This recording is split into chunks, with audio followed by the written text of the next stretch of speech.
ഈ മനുഷ്യൻ നിങ്ങൾ എന്തോ നോക്കി നിൽക്കുവാ? മുദ്രാവാക്യം വിളിക്കാൻ വിളിക്കാം.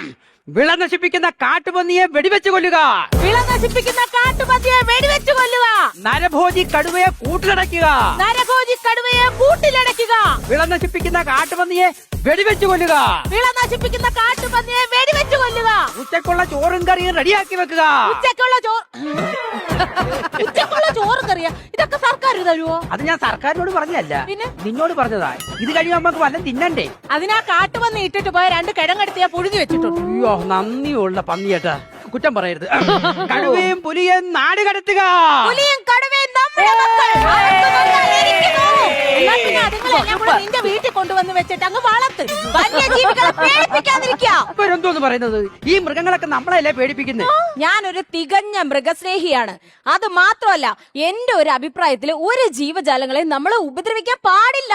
എന്റെ ദൈവം, ഇത് എന്തോന്ന്? എന്ത് പറ്റി മേഡം? ഇവിടെ മുഴുവൻ ഉറുമ്പാണല്ലോ ചേട്ടാ. ഇതിനെ കൊന്നൂടെ? കുറച്ച് ഉറുമ്പിട്ടാ പോരെ? നിങ്ങളല്ലേ ഇത്ര നേരം പറഞ്ഞ ജീവജാലങ്ങളെ ഒന്നും ചെയ്യല്ലെന്ന്? അതെ, എന്നെ ഉപദ്രവിച്ച ഇനി ആരാണെങ്കിലും ഞാൻ തിരിച്ചു ഉപദ്രവിക്കും. വേണുമ്പിള്ളേ, ഒരു വായിൽ 2 വർത്താനം പറയരുത് കേട്ടോ.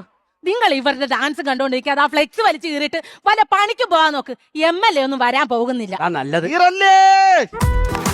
ഫോറസ്റ്റ് ഓഫീസർ സാറ് മാത്രമേ വന്നല്ലോ, MLA സാർ വന്നില്ലേ? MLA വരും.